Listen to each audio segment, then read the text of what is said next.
It's time for Twig This Week in Google. Stacey Higginbotham is here. Jeff Jarvis is here.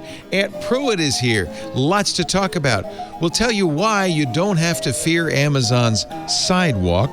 Tiny little ZenBooths for Amazon's stressed out workers. And no, President Trump is not back on Instagram and Facebook. It's all coming up next on Twig. Podcasts you love. From people you trust. This is Twit. This is Twig, This Week in Google, episode 614, recorded Wednesday, June 2nd, 2021. Swipe down for frog. This episode of This Week in Google is brought to you by Untuck It. Father's Day is coming, and the perfect gift is an Untuck It shirt for the dad in your life. Use code TWIT for 20% off your first purchase at untuckit.com. And by Melissa. Like expired milk, 30% of your customers' data goes bad every year, and that's money down the drain. Visit Melissa's developer portal for free access to data quality APIs, demos, and code samples. Freshen up your sour data today with 1,000 records cleaned for free at melissa.com/twit. And by Cashfly.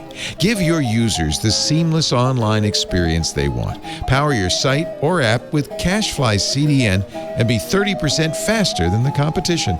Learn more at twit.cashfly.com. It's time for Twig, This Week in Google, with Aunt Pruitt from Hands-On Photography fame. Hello, Aunt. Father of the fastest. Hold on there. Whoa. Father of the fastest high school track star in Northern California. That's right. Did I say that right? You did. Is that Isaiah? Fastest high school kid in Northern California. That's pretty good. Wow. Is my son. How fast is crazy. that? How fast do you have to be that fast? Well, you have to beat an 11:1 in the 100 meters if you want to be fast. Oh, that's fast. Wow. He was moving. That's moving. He was moving, but it was a good race. Were you chasing him? It was a really good race. I was not chasing get back him. here. I was yelling like I normally bet you would were. yell. We always know when your kids have sporting events because you come in hoarse the next day. It's so true. Yeah. So true. Also with us, my friends, the great Jeff Jarvis. Frank Sinatra once called him a bum. Former TV Guide critic and the Leonard Tao Professor for Journalistic Innovation at the Craig Newmark Graduate School of Journalism at the City University of New York. Someday, I have a fantasy that we will get somebody great in here. Maybe, I don't know, the guy who did Hamilton to sing that. Yes. Wouldn't that be fun? Lin-Manuel Miranda? Lin-Manuel Miranda to come in. Wouldn't it be fun? That's why I love John Krasinski's show. Of course, he's a little more famous. But John Krasinski, is like say, oh, let me ask my friend Lin-Manuel Miranda to sing a song. And he just pop in. Can you ask Steve Martin to do it on the mandolin? I could. Ooh. That's not a bad idea. We might get a banjo rendition of it. Oh, banjo. He could probably. When you're in New York, we can go down and visit Craig and do it live for him. We can do it for Craig. We can serenade him outside his door. Serenade him. Yes, exactly. Get thrown in jail for no good reason. Also with us from Stacey on IoT and the IoT podcast, Stacey Higginbotham, the eponymous Hey Stacey. That's the one. Nothing to say. That's huh? me. You've been typing for the last 15 minutes and you have no words. She's like, yep. Do you want me to keep typing? No. Nope. No, Stacey. You have so much to say to your keyboard and so little to say to us. Oh, I've got opinions about all kinds of things. Let's see if any of them will work with what we're talking about on the show. Let's see. I'm eager to hear your opinion about the kerfuffle unto furor about Amazon and Sidewalk. Tell everyone where you are. Is it techno-panic or isn't it? I'm never going to say the words techno-panic. It's not. But they are upset about this for all the wrong reasons. I will give you 3 reasons you can be upset when it's time to talk about this. If we want to talk about it now let's do it now. I was a little upset because Dan Gooden, who is a very good security guy at Ars Technica, I think got it wrong, and it's kind of spread a little bit of FUD about it. He says, this is the headline: Amazon devices will soon automatically share your internet with neighbors. Amazon's experimental wireless mesh networking turns users into guinea pigs. Jeez. And, and his only complaint is, well, other wireless technologies have had security flaws. This might too. That's not good enough, Mr. Goodman. That is Here are the 3 reasons you should opt out, in my humble opinion. So you're saying you should opt out? No. I think you should. Well, if you wish to. Okay. If you wish to opt out, why. But you're not recommending. Let's be clear. You're not recommending people opt out. Okay, good. I don't think you should opt out. But here's how you should be thinking about this. You should not be worried about the security things, especially if you're not worried about the security of Wi-Fi. Basically, his argument is like, hey, people break into wireless protocols all the time. And they do. He's right. Yeah, so stop using Wi-Fi. Right. Is that what he's advocating? No. Yeah, I mean, web flaws. He's saying wireless technologies like Wi-Fi and Bluetooth have a history of being insecure. Okay, so we'll stop using Wi-Fi and Bluetooth. Is that what you're saying? Well, and furthermore, Amazon's taken great pains, I think, to avoid these problems. They have done a good job on the security protocols. Here's why you should, if you want to opt out, here are some good reasons that you might want to opt out. 1, you're in a rural network that charges you per megabyte or per gigabyte. If you're on or metered even megabyte service, per that would be bad. Yeah, because this is going to, Amazon says that it will use up to 500 megabytes per month. So that's half a gig. I suspect it won't be anywhere close to that. I don't think it will. But it's 80 kilobits. It's very slow. It's dial-up modem speed. But if you're worried about that and that's a big issue for you, then that would be a good reason to opt out. If you're metered, that's a good reason. There's an if-then clause then. If worried, then. Yes. Yeah. 2, if you are like, you know what? I think it's pretty dickish of Amazon to opt me into something, and I have real issues about that. Yes. Then, if you want to make a point of like, say, in all the other services that force you to opt in and you stop using them and all that, that's a big issue, then yes. 3, you think, hey, you are asking to share my network, Amazon. You're going to benefit from this. Why aren't you paying me something? You are Amazon. And I actually think Amazon should be saying, hey, we'll give you a digital download if you opt into this. I actually think that they could have done that. Similar to like Helium? Helium's got an incentive for you to join, right? I don't think they have to do like a whole token network. That's crazy talk. But basically saying, hey, we have the resources. We see the benefit. We want to thank you for if you see the benefit of having this big ad hoc distributed network that everyone can use as Amazon, then Jesus, give people a discount on something. Let me play Amazon here. We'll do a little role playing. Sure. So, because I think I understand what they're doing is, first of all, I'll be Mr. Amazon, but not as rich. Where's your monocle? We're not doing this for us. We're doing this for the community. Everybody can benefit from this. For instance, Tile is going to use this. I imagine others will use it for lost dogs or lost parents or lost children. There will be lots of ways you can use this. And in fact, we're not really using this for anything that we don't really need it. For instance, we already know where our trucks are. They're loaded with GPS. We already know where your packages are. We scan them every step of the way. So it's not a benefit to us. We're doing this because it's a good thing. It's creating a new low-speed mesh network in places where there's no connectivity at all, and there's lots of uses. So, maybe we'll benefit down the road, but we're not going to give you something because it's not for us. You're doing this. You're doing this for your community. Now laugh like Jeff Bezos. And then number 2, the reason admittedly, as Dan Gooden says, it's kind of a dick move to make it opt out. But if we made it opt in, nobody'd turn it on.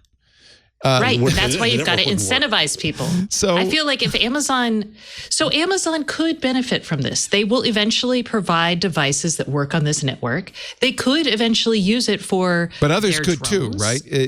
Yes. Other people can use it. They've already put up the code. You can actually build a Sidewalk compatible device today. You don't have to license it from them or anything like that. No. And I have talked to people who are building Sidewalk compatible. They're actually really excited about this network. Right. You had a fourth, Stacey. But I want you to forget you had a fourth. Okay, we'll get there. Hold on. Okay. But let me finish this point. So Right, sorry about that. Amazon could benefit from it, but if you really believe in the power of IoT and you want to make the pie bigger for others, and Amazon historically has done this, they've actually invested in things that were a little dicey. Convincing someone, because you could kill two birds with one stone. You could get people to opt in by promising them a digital download, or something that's not, I mean, a lot for Amazon to something offer. tangible. Well, or intangible, as it were. I mean, a digital download isn't even a movie. You don't get to keep it. Amazon owns the rights to that. Yeah, true. So I'm just saying. So yeah, I feel like put your money where your mouth is. You've got a lot of it. And this network, while today may not exactly benefit you, it is designed to benefit you. Ring devices will eventually work on this network, and it will help them expand their devices that they can But sell it's not to fast enough to send video. No. It's only 80 kilobits per second, but it's fast signaling enough to send. network, mostly. Yeah, like turn on the light. Right. Think. Here is your dog GPS. Think. Yeah. Here is your soil temperature is 80 degrees. Think. Phoenix Warp in our chat room is saying people aren't yelling at Elon Musk for creating Starlink. This is kind of like that without blocking a view of the sky and charging $99 a month. This is I think it's a great public This is benefit. a standard. Yeah. Well, and look at, okay, let's talk about Apple's AirTags, where they're creating a Bluetooth network on the backs of your cell phone data. Again, it's not, I have no problem with creating the AirTags network, but anytime you're sending location and pinging someone about where you saw a tag, you're actually using your data plan, your cellular data plan on your Apple phone. I mean,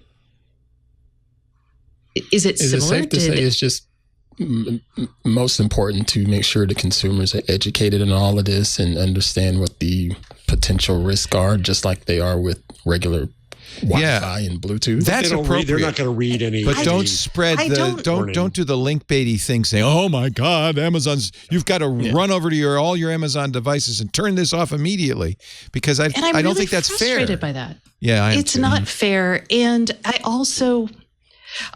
get this. People who don't trust Amazon, the reactions I've been getting when I'm like, "Hey, I don't actually think you should turn it off," and I get a lot of vitriol. And it's not rational. It's very much hatred of Amazon, and it's Amazon should never benefit from anything I do because they're an evil company. Oh, and that's the last point. If you think Amazon is a fundamentally evil company and you want nothing to do with them, but I would also argue, because a lot of people are like, I'm turning it off because they're evil. Then you shouldn't own any Amazon product. device. Yeah. Right. So I feel like. So if I may, headlines, so just the top 3 headlines on Amazon. You search for Amazon News. The Guardian, Amazon U.S. customers have 1 week to opt out of mass wireless sharing. PC Mag, what is Amazon Sidewalk and how do you disable it? KHOU, Amazon will soon share your internet with others near your home. Here's how to opt out. Yeah. Media have taken an attitude that isn't just we're going to complain about it. We're gonna make a moral judgment that you should stop it, and then we're gonna tell you what you should turn off, and not really make your own judgment. Not say, well, if you want to know more, here's what it is, and make your own. No, the headlines are all that kind of clickbaity. The headlines are that. You. So I will say, if you want to turn it off, I've done this. I will tell you, here is how you do it. So listen up, y'all. If you're like, before I tell you that, let me just make the case. We are in desperate need of a low-power wide area network to fill the gap between our home Wi-Fi network and something like cellular networks. Cellular networks are expensive. They use a lot of batteries, but they are awesome because they let you have data pretty much wherever there's cell coverage. The idea with Amazon Sidewalk and with LoRaWAN networks by Senate makes one, Helium has one. The idea there is that you will have devices that just send a little bit of data just to share state or a temperature or location or anything easily and cheaply. So that's what this is. It gets you a network that provides coverage outside of your home area, and it's mesh and it's distributed. Apple's building something similar. With phone companies, everybody. Oh yeah, and that's the thing. You can build internet connected devices that have a different business model, because the cellular business model is way too much for simple devices like easy, like low power trackers for your water bottle. So right now you only track high value stuff because that's all that makes sense. Or it'll also let you have I could stick I don't know, a weather station, a tiny weather station at a park near me, and share that data with everybody if I wanted to. It'd be much easier to build some sort of community air pollution network or all kinds of cool stuff, or track temperature readings for the environment. Point. A lot of us have weather stations. I have a Purple air sensor that I share back to the Purple network using my Wi-Fi, probably using more bandwidth than's used by the Sidewalk. Wi-Fi's a battery hog, and you have to have the network. Yeah. So there's a lot of really cool things that could happen from having this. So, and the only way to build something like this cheaply is to get. You can't put up cellular towers. That CapEx model doesn't work for the type of price you want to offer these. And so what Amazon's done is basically turned your Echo devices, some of your Ring devices, and Eero routers into little mini cell towers and created this network. So Stacey, I think you should turn it on. Yes, good. Okay, that's by the way, that's the lead, right? That's the lead. Now, if you have concerns, I'm going to explain it to you. Look, I'm a journalist, Stacey, but the lead is a recommendation. Question. So the earlier attempt to do this, tell me if I'm wrong here, was phone to an extent. Yes, it's exactly like phone. And, know, a lot of people actually share their Comcast. If you have a Comcast network, you probably are sharing your Wi-Fi already with the Comcast. Good point. By the way, when you Wi-Fi say network. phone, you're talking about FON. FON. Yes. There was also Meraki. Both of these were attempts to create public mesh networks. And how much Meraki coverage can is phone a ever device get? maker. Page. Well, Meraki is now, but what Meraki started doing what phone did. Same idea, which would you buy a Meraki? I didn't realize that. Yeah, now they're then they Cisco. pivoted to enterprise. Yeah, it wasn't a good business. Coverage did phone ever get? Which is part of the point too about Amazon. Is Amazon has tremendous reach and it puts it to good use now, whereas phone spent years and years and years trying to build a reach, which I don't think was ever. If you weren't in a densely populated area, phone is still around, believe it or not. Still around, I know. They have more than 23 million hotspots around the world. Meraki was founded by MIT They're in Europe. guys, and based on RoofNet, which was a mesh network developed at the Massachusetts Institute of Technology. Same idea. How many Yeah, hotspots will Amazon have if people don't opt out because we're all lazy and we don't? What's great is this is so low bandwidth, and I think 500 megabytes a month is a significant amount. I bet it's a considerably smaller amount than that. That's the max they said they will take. It'll tap that's out. the up to. They'll never ask for more than that. But I do think this is a good example. I hate to admit it, Jeff, but I do think this is a good example of how this kind of general fear of technology could actually make it hard for us to have nice things. It's media bias. Put it another way, it's a prejudice now against the internet and technology. It's a legitimate prejudice. I will say a lot of people covering technology probably don't read the white paper about Amazon Sidewalk security efforts. They also are not. I mean, it's hard to agree with a behemoth, especially a behemoth that has behaved so badly in the past.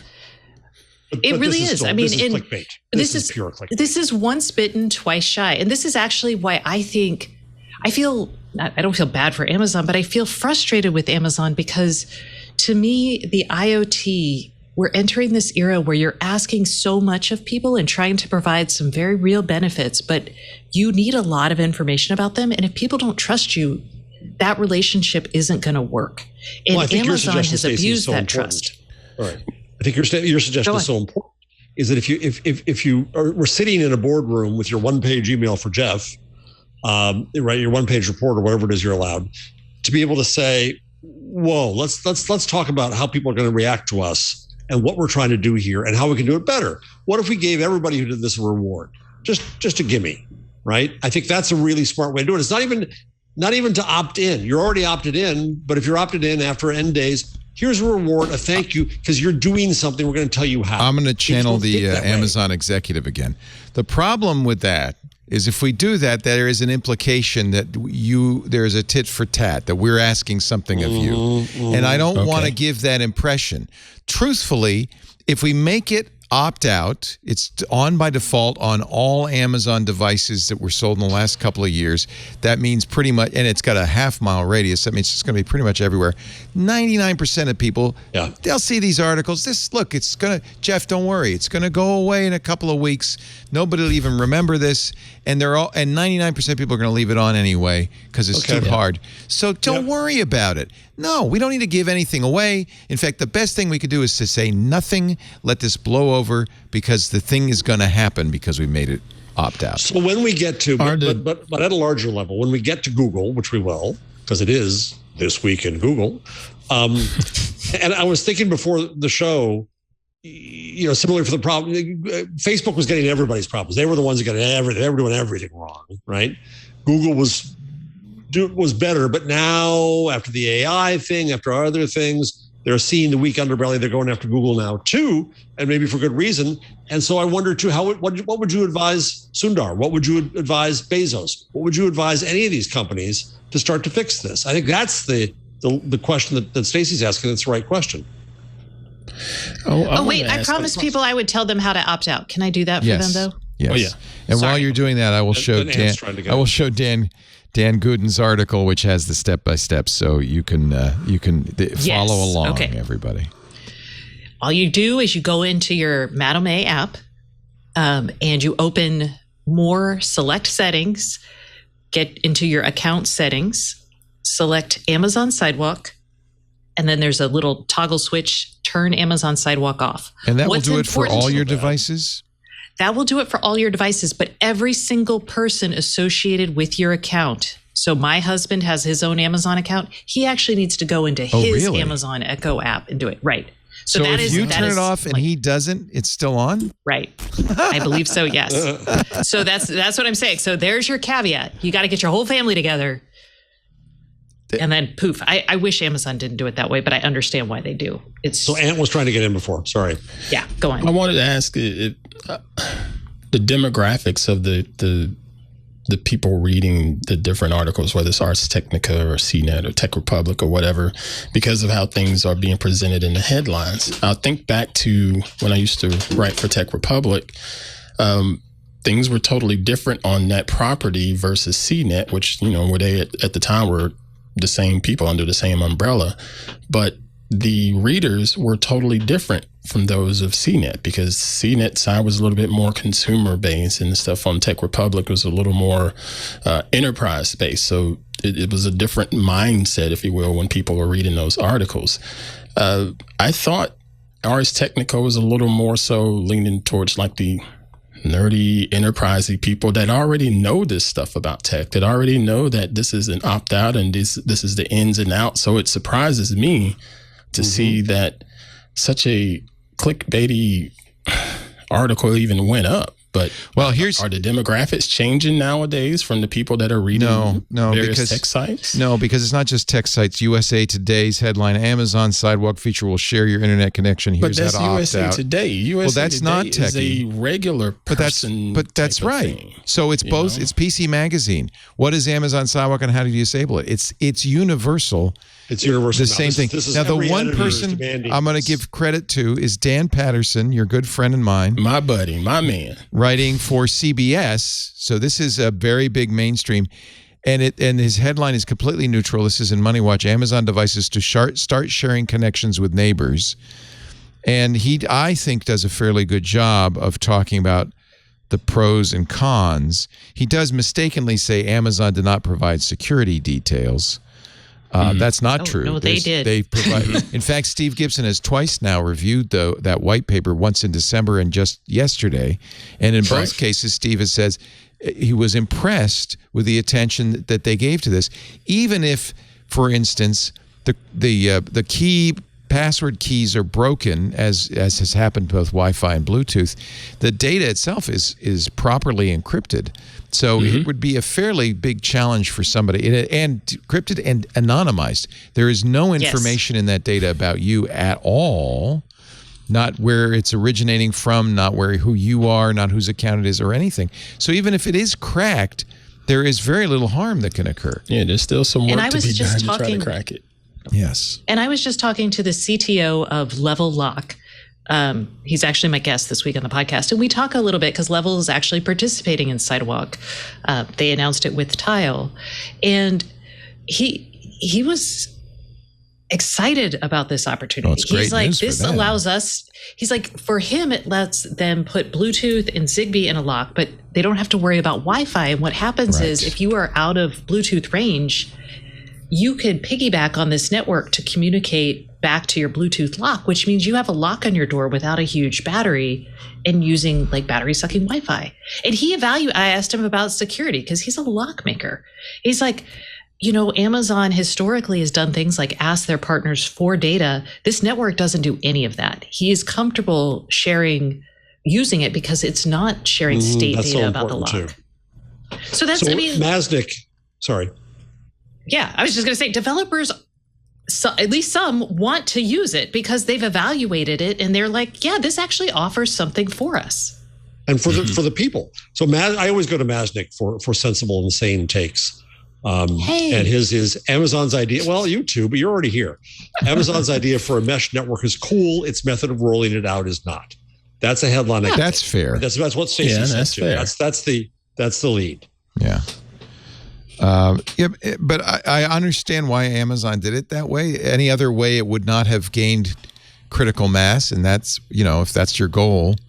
Sometimes you have to do things. And it has to be your goal when you're building a network. Yeah. Like I don't Mesh think doesn't people work get without this. everybody doing it. Yeah. Well, not just that.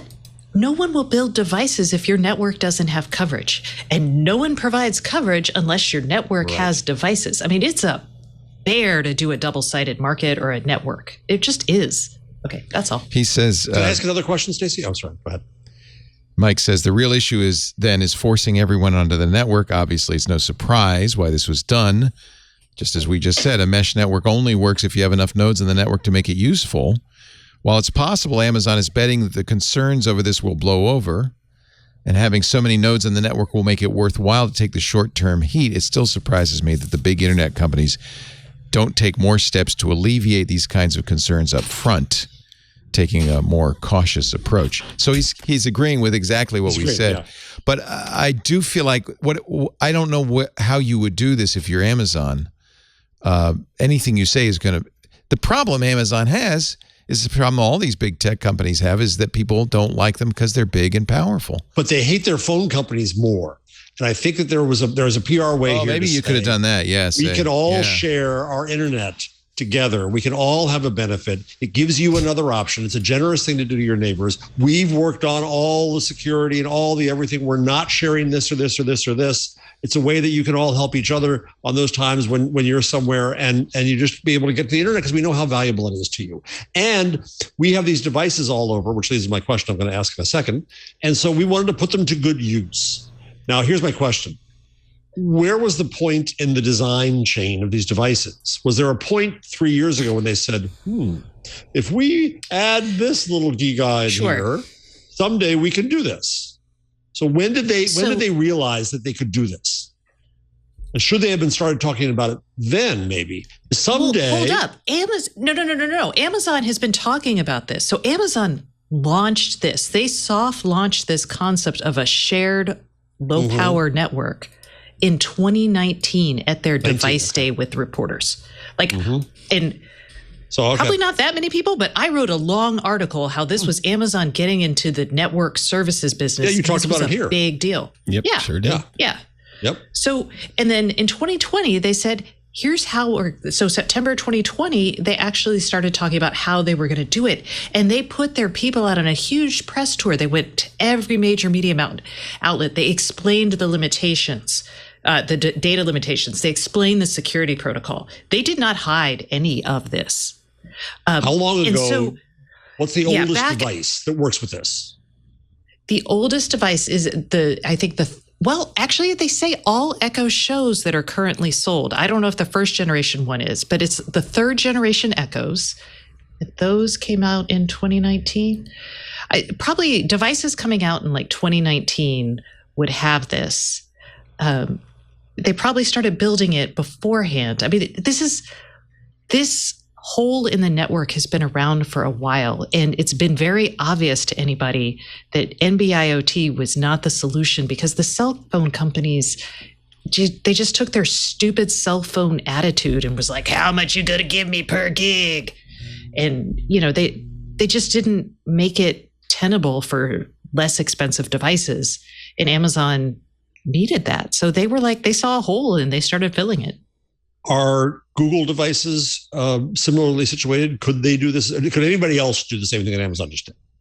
You could do it with Bluetooth. So to be clear, the Sidewalk network can work with Bluetooth as it will with Tile, and it can work with LoRaWAN, which is what I expect to see devices coming out that will be LoRaWAN devices that will work with Sidewalk, which is a much longer range. So Bluetooth, short range, LoRaWAN goes up to 1/2 mile. So what was the question? I forgot. Good. Who else could do this? Who else? Oh, yeah. So even if they had scale, who else technically could do this? There are LoRaWAN networks out there today. They have undergone a shift in the last year to build these sorts of business models. So Helium is one. That's the company I talk about because they're doing that token to insight coverage. So that's one option. Senate, which is a formal LoRaWAN network for enterprises, has also started telling their customers that have set up their networks that if they share their network, they don't have to pay as much for coverage. So Google doesn't have any long-range chips that I know of in their devices. I mean, again, this was very smart of Amazon. I thought it was smart when did they back start in building these in? 2019? That's when they started talking about them. We're kind of saying. Yeah. Well, so they thought, Bluetooth, Tile started this in 2014 with Bluetooth. Right. I mean, if you want to think about ad hoc mesh, right? Feet. But that was the idea. They were like, if everybody has Tile on their phones, there's enough phones around in a lot of places that this will work. So the ad hoc mesh network kind of concept is not new. It's the getting those underlying chips in, like what Jeff is getting at. And yeah. I want to take a break, and I want to then talk about cookies, because everything is about to change once again. And this is another example of how fear of technology is leading to an unintended consequence, I think is probably the best way to describe that. But first, I want to ask you, have you all purchased your Father's Day gifts?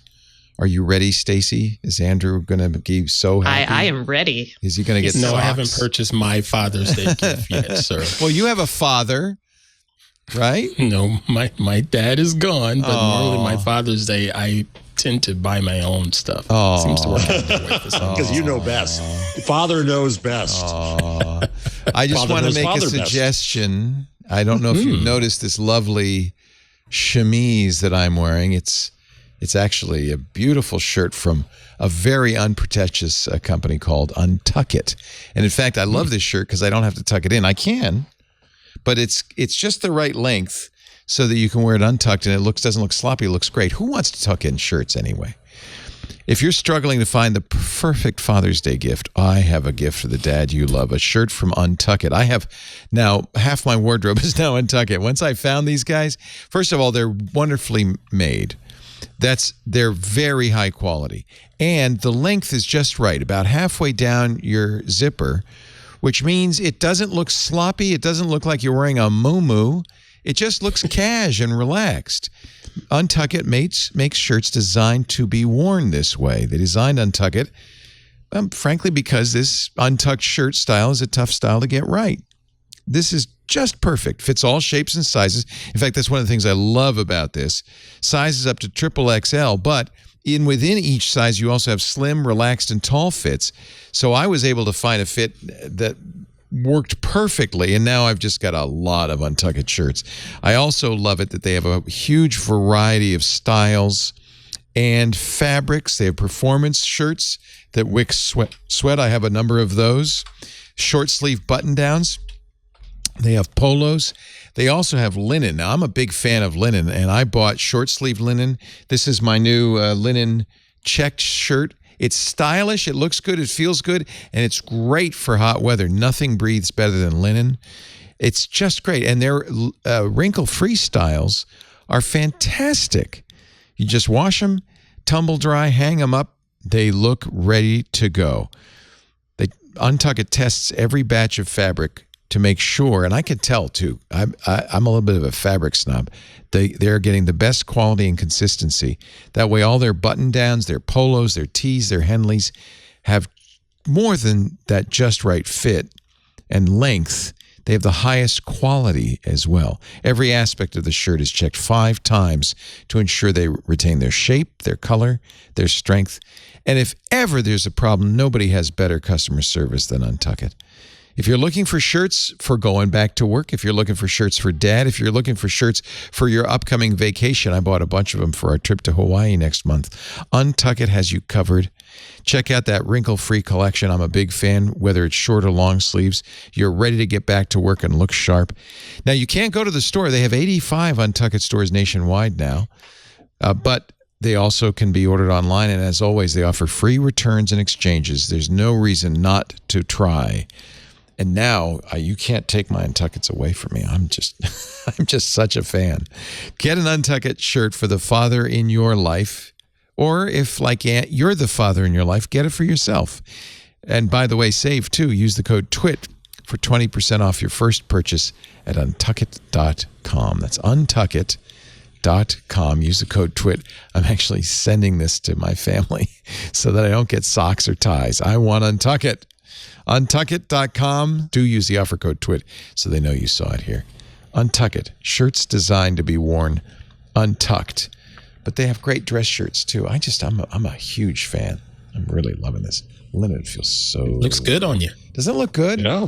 I love these shirts. You look relaxed. Yeah. Yeah, that's it. That's the Untuckit look. And I am resisting writing the limerick for this. Thank you. You're welcome. So get ready. This is actually a really interesting example of the tyranny of the default, and how companies use dark patterns to get you to accept something. We've all seen the cookie banners that are all over the place. Now, the UK body responsible for policing these laws has published new guidelines, and it's going to change those cookie banners. Right now, the cookie banner basically on anywhere you go says, "We use cookies. You okay with it?" And that's about it, right? They don't even ask if you're okay. They just let you know. We're using doing cookies. Click to pass. That is No, no. it says Click. Some websites actually let you adjust them. They actually say I've only seen us do that. It's a hard thing to do. We don't do that because it's a hard thing to do. Now, suddenly we have to write a lot of JavaScript. Plus, there's a problem because if you reject cookies, then you're going to get the same request every time you visit, because guess how a site knows what your cookie preferences are? They save them as cookies. Right. So if you don't do business in the UK and you never care if anybody from the UK visits your site, you can ignore this. But almost everybody is going to have to do this. Get ready. Those cookie banners are going to get a lot bigger and a lot more complicated. First of all, no non-essential cookies unless you ask first. Google Analytics, Facebook buttons, comment boxes, social plugins, tracking pixels. You have to have this box that says Analytics cookies. And oh, by the way, it has to be off by default. It has to be off by default. Is this passed, or is this... This has just been approved by the UK. What body? The UK, I'll show you the guidelines. It's ICO, the Information Commissioner's Office. By the way, as soon as I go there, look at the size of this cookie banner. Oh, Jesus. There are fines. This is not a guidance in the sense that you can ignore it. This is real. No non-essential cookies. You have to give people the ability to turn them off, and actually, people will have to turn them on if they want them, which means you will never again be able to use analytics of any kind. We use Google Analytics all the time to know if somebody's visited our site. You cannot emphasize accept over reject.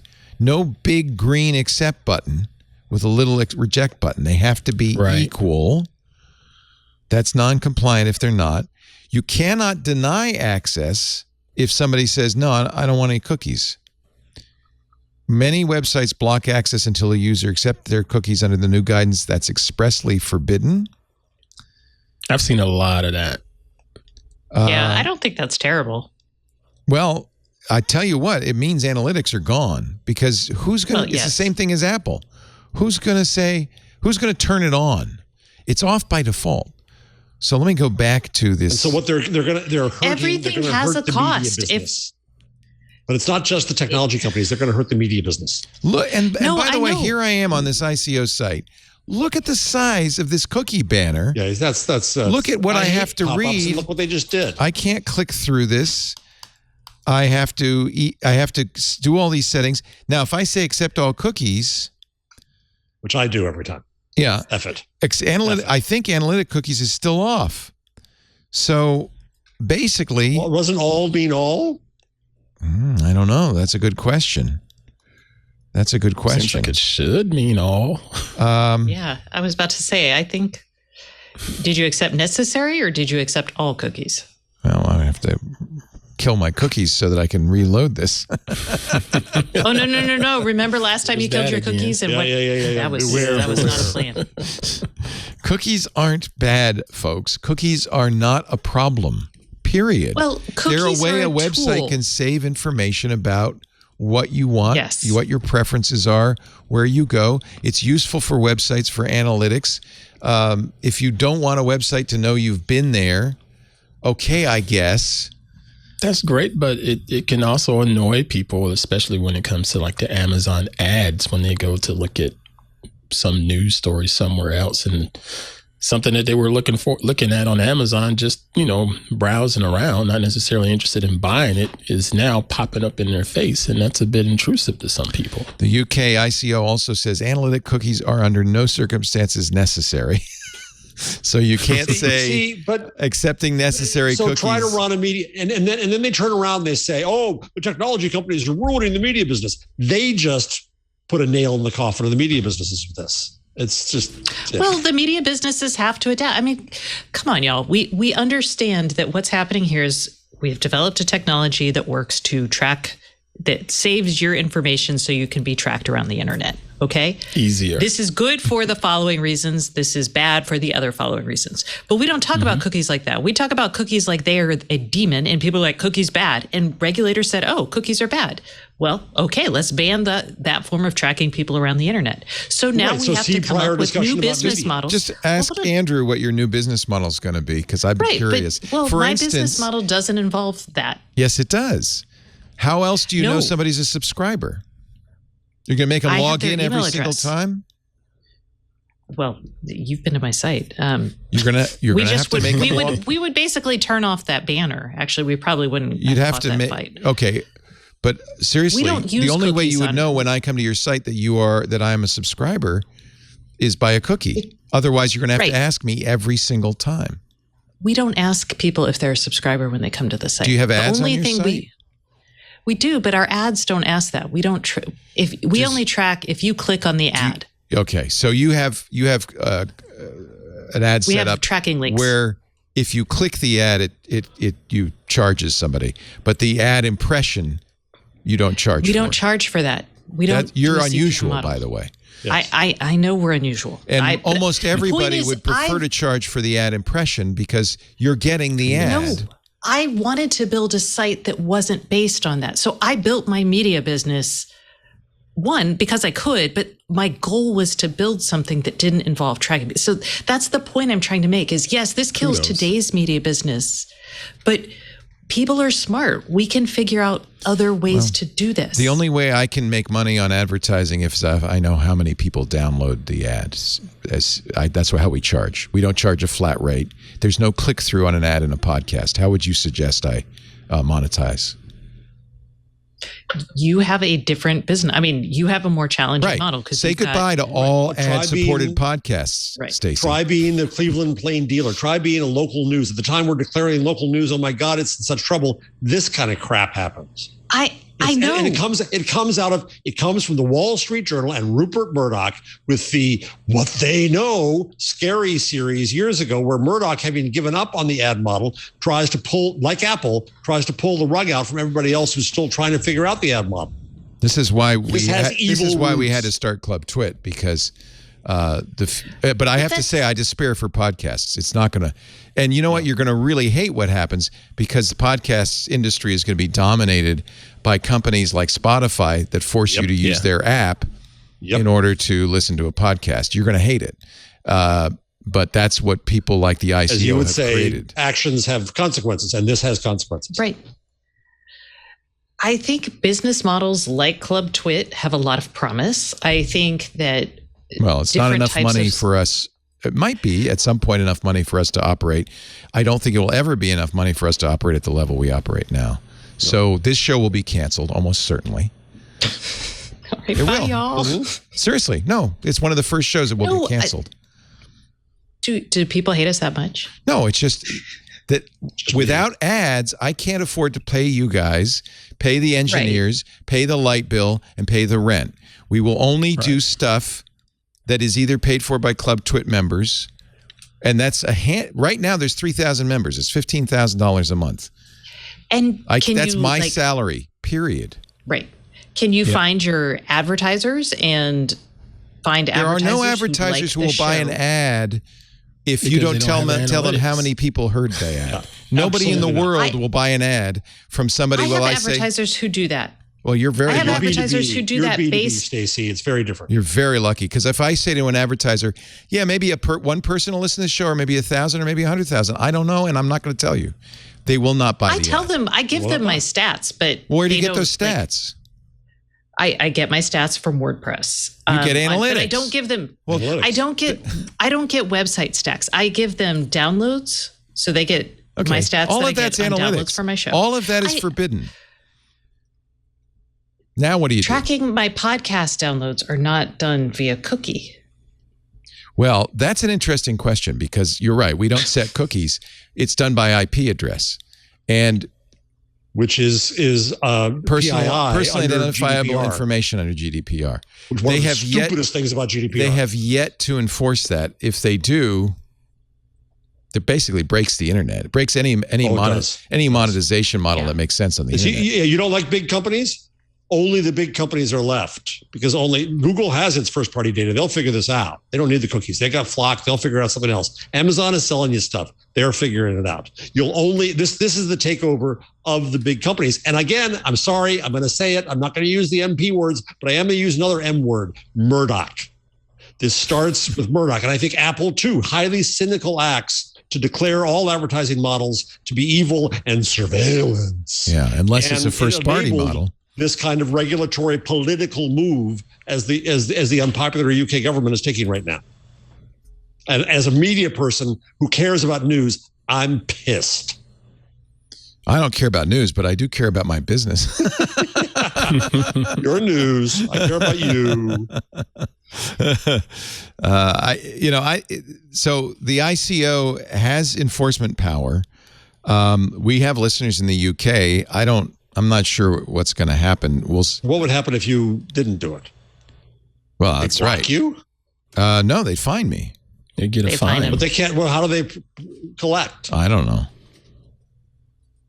It's a constant question mark for us since GDPR. We just really don't know we just recently put a cookie banner on our site. I was of the opinion we didn't need one, but we were informed we absolutely had to have one.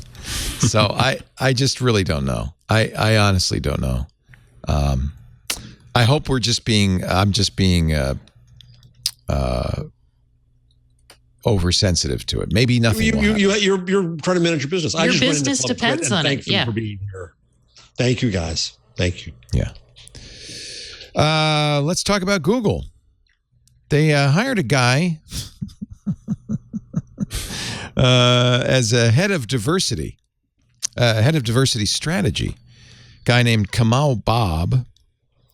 In 2007, he wrote a blog post when he was a research associate at Georgia Tech, in which he wrote, Jews have an insatiable appetite for war and killing and an insensitivity to people's suffering. Whoops. Now, he has the right to say that, but he probably shouldn't be the head of diversity at Google. Yeah, maybe a different job description would be helpful. Yeah. Anyway, he's old is he? So this was 2007. Yeah. 7. And we're well, now we have the discussion about the Associated Press firing a young starting reporter without saying why, and that's a whole mess. I thought that was the problem is, your posts from 14 years ago live. I'm not saying, I will say back in college, when I was young and stupid, I did not have horrifying takes about Jewish people because that was not something you weren't that I probably stupid. Said. Well, I grew up with Jewish people. They're my friends. It's not a way I think. That's true. If you didn't know anybody who's Jewish, you might say, you know what? I think they have really big noses. I don't know because I've never met one, but I seem to remember that. And that would be a very dumb thing to say, but it wouldn't necessarily be a biased thing to say if 3 years later you said, gee, I'm really sorry I said that. That was stupid.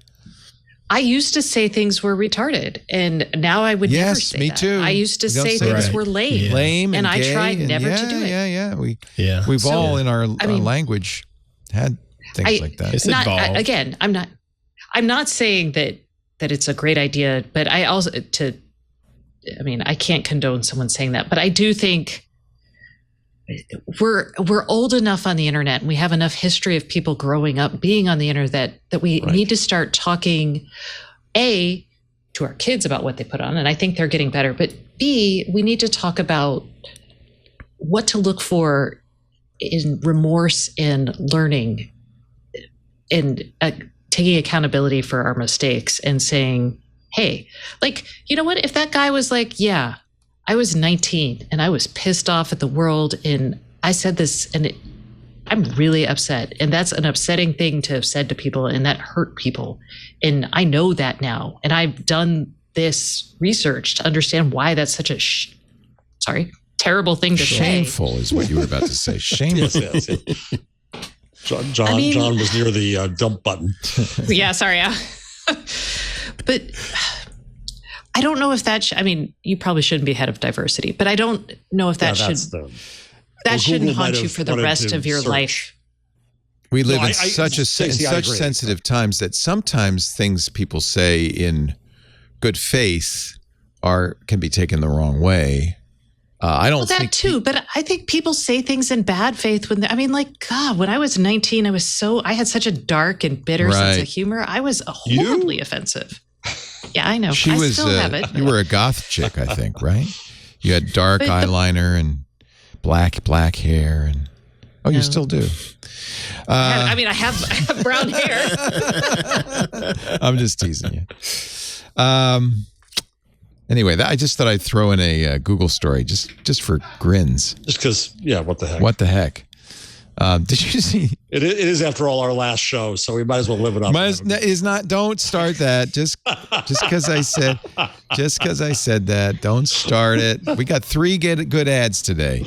Of course, they'll all be gone as soon as we have to stop tracking people. But and by tracking, I merely mean make a note of your IP address. Yeah. So that's how we know that you downloaded the show. Yeah, I don't think your IP, personally, I don't think your IP address really says much about you. And every single website you go to knows that IP address. Because otherwise they can't send you the thing back to you. They can't respond. They need your return address. Otherwise they can't respond. They probably should throw it out. In fact, I think we now do throw out our logs pretty quickly because of GDPR. But we How still dare Amazon have my address? We still have to. We still have to note your IP address. Make a note in a little black book, and then if you see if you downloaded it again and stuff like that. But apparently, they did have analytics on the blog from the desk of Donald J. Trump, and the numbers were so bad that the president said, "I'm not doing this anymore." They have actually. Remember we announced the he was saying, well, I can't be on Twitter and Facebook. I tell you what, I'll write tweets on a blog. Nobody read them. My wife's theory is that actually he doesn't know and that they just tell him that he's still tweeting.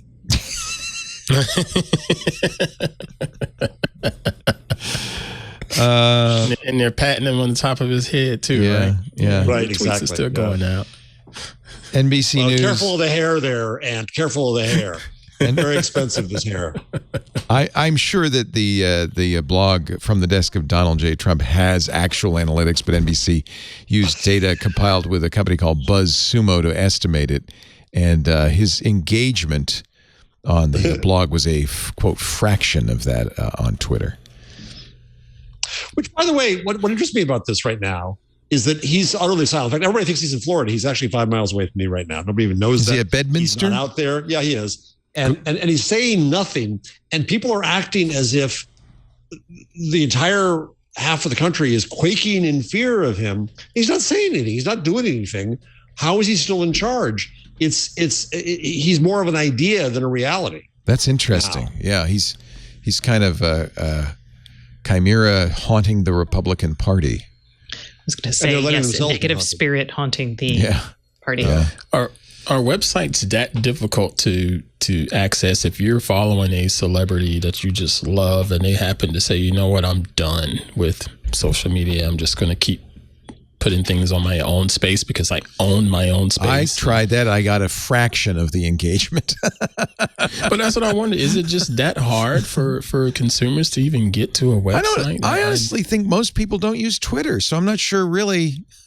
But Twitter goes into mainstream media. That's where you get the engagement. Mainstream media reads Twitter, and that's where you see it happen. The engagement comes from the news covering your tweet. Yeah. Okay. And the news apparently decided it wasn't worth covering the blog. News also covers things that people are talking about. Right. That's why you were getting all these negative headlines about like Sidewalk, for example, because people are talking about it and you want to get on those clicks. But it's chicken and egg, isn't it? I mean, which came first? People talk about it because it was covered, or because I think a lot of news. No, it's definitely people talking about it. I mean, you didn't put your finger to your ear to the railroad tracks and figure out what people wanted to know about, and then write it. You would write nose, your ear, your nose, your ear, whatever body part. I talk to my I talk to my sources. Like I figure out what I want to write based on what people I know and trust are talking about.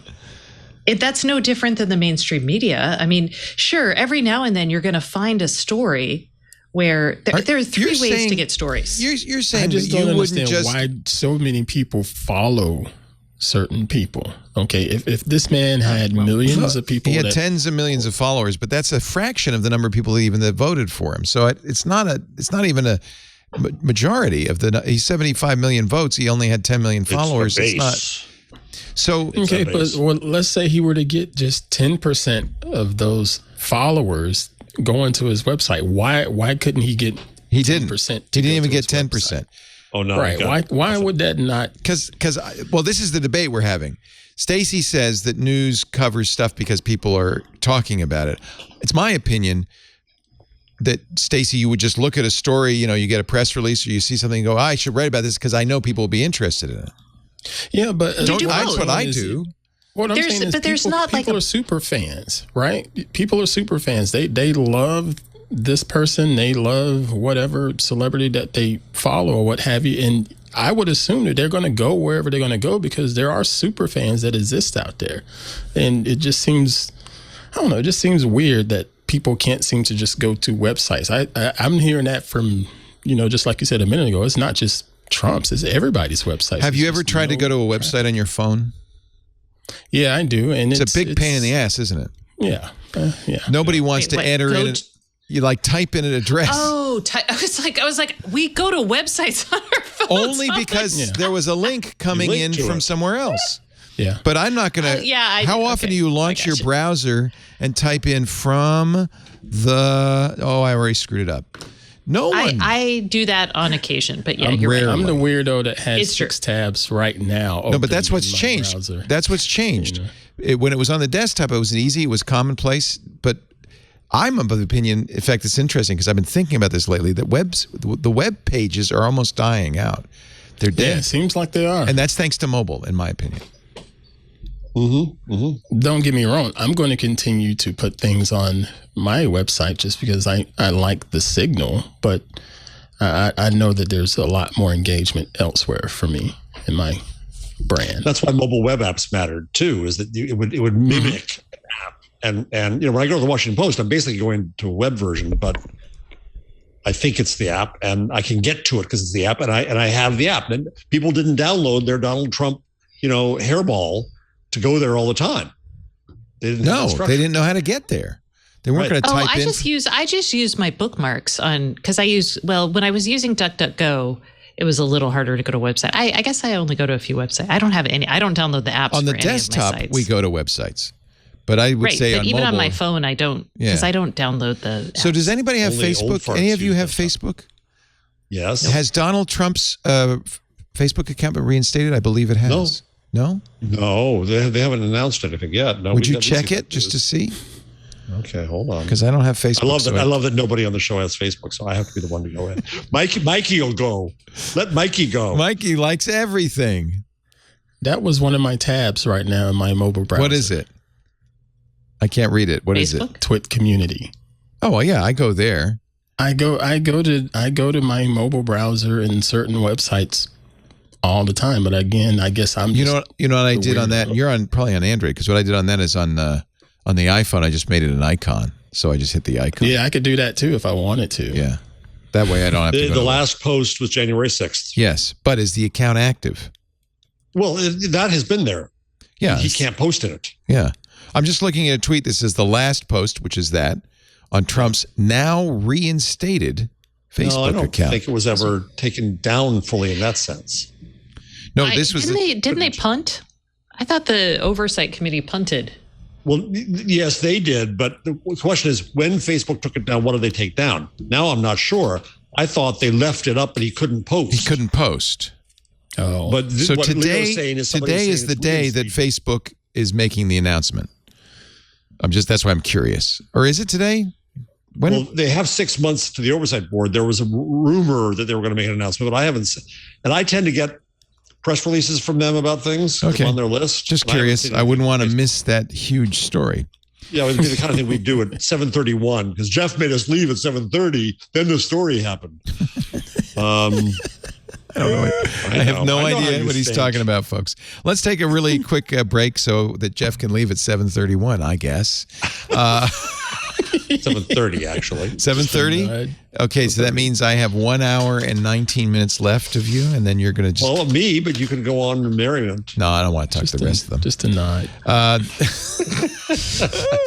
Click. You can torture Stacy and keep her around for an hour. Stacy? No, he can't. No dinner. Let's talk some more.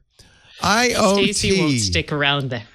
Actually, Microsoft, I'm going to ask you when we come back about Microsoft's big IoT security announcement. Oh, ReFirm. Okay, I was like, ReFirm. What was it? Because Mary Jo said, do you know anything about ReFirm? I said, I don't, but I know someone who might. So I will ask you about that in just a little bit. Big acquisition for Microsoft in the world of IoT security.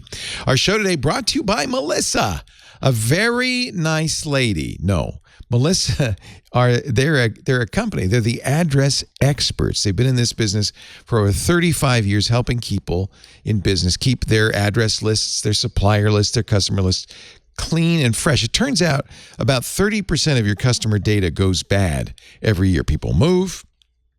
Names change, email addresses change, and it makes it hard to reach out to your customers. It makes it hard to send bills. It makes it hard to find suppliers. Well, you can verify addresses, emails, phone numbers, and names with Melissa. In fact, you can do it in real time with Melissa. Melissa has a variety of very flexible ways to use it. On-prem, web service. They have secure FTP processing, so you can upload a contact list and download the refreshed one. You can use SaaS. There's an API.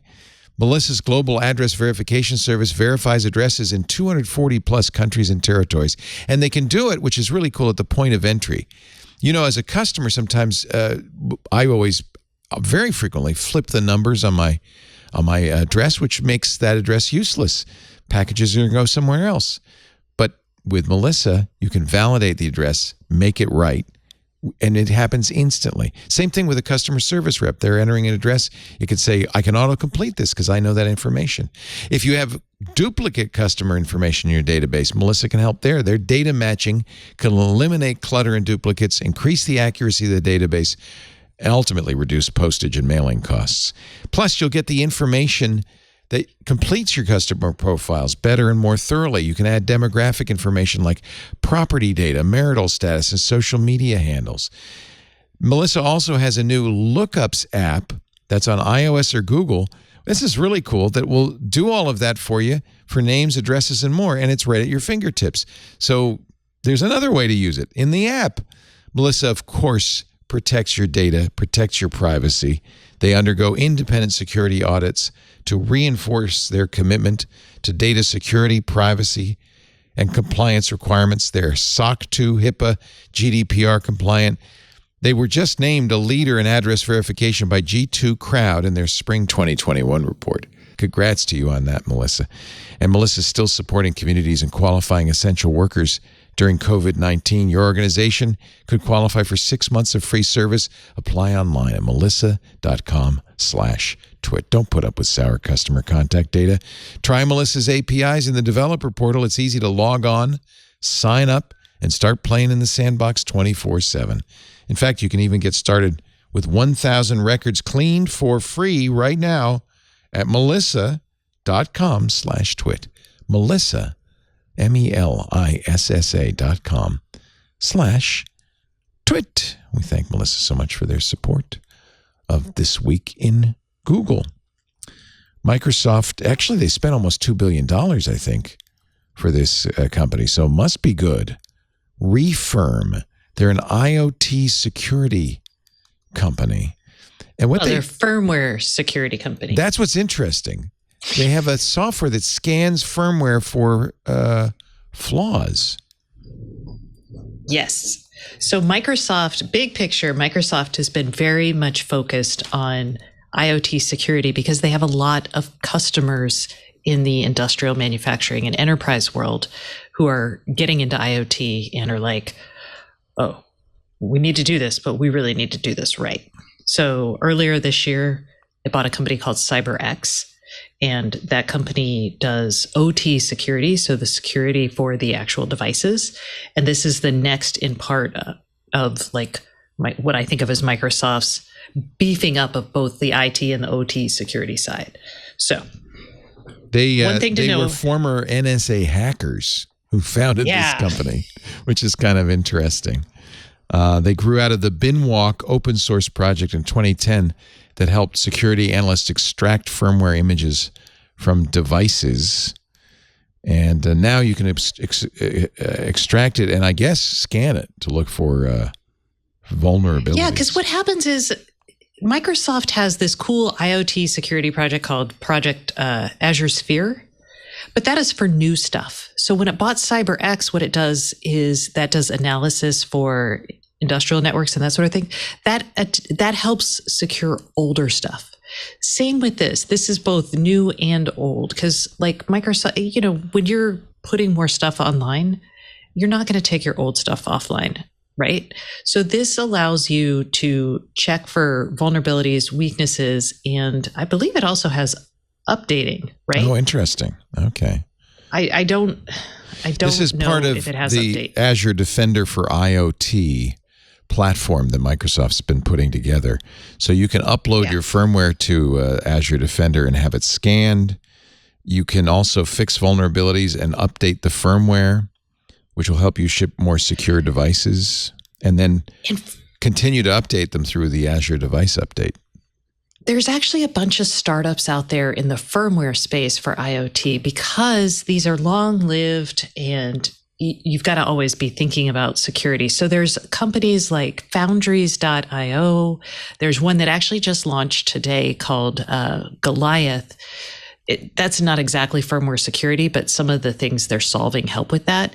And the whole idea is instead of having, because if you've got 20,000 different types of devices on your network, you can't manage or map 20,000 different firmware, images. And this helps make that a scalable process. And so that's what this is really important, because just one weak link in your chain and boom, you're out. So we're coming after, and also we'll see lots of corporate IT shops buy things that are much more appropriate for like these industrial and kind of deeper recesses of the gear that it needs to secure. Physical recesses of the gear. So just a quick follow-up. It looks like Facebook has reinstated both the Trump Facebook account and the Instagram account. They have both been silently reinstated. Oh. So notice I can follow him now. And I think somebody needs to tell the man from Mar-a-Lago, because he's got to get posting again. But those are back up. Oh, I'm so disappointed. I'm angry. Yeah. So that's interesting. They were told what were they told by the Oversight Committee? That they had to come back in 6 months with a decision, and the decision couldn't be just indefinite. It had to be that there's a term, that he's off forever, that he's back, whatever, but that indefinite was. So I'm going to guess that's why the blog got suddenly axed, as they must have been informed. Yeah, we're bringing you back on Facebook. I don't think ever on Twitter. There's not a single story I can find anywhere on it. You know where I'm seeing it? Twitter. Imagine that. Let me. Wait a minute. Okay. Now here is something from Andy Stone, who is Facebook's communications. He is saying nothing about the status of Trump's presence on our platform has changed. He remains indefinitely suspended. So this must be one of them Twitter stories that got a life of its own. I don't, I guess all that means is the accounts are still there. You could still follow them. You can still comment, right? But he can't post. Nobody can post on that, because on both accounts, it's January 6th is the last post. I'm asking somebody who works with the oversight board on the Facebook side. Yeah. So I'll see if I get an answer. Google is getting enthusiastic, according to CNBC, enthusiastic green light to build a new multi-billion-dollar mega campus in San Jose. It's been in the works for the last 4 years. Construction may begin as soon as next year. It will take 10 years to build. It is a mixed-use campus. Will there still be a Google? In 10 years? Well, you might be living in Googleville, because it's called the Downtown West Project, 80 acres of land in downtown San Jose.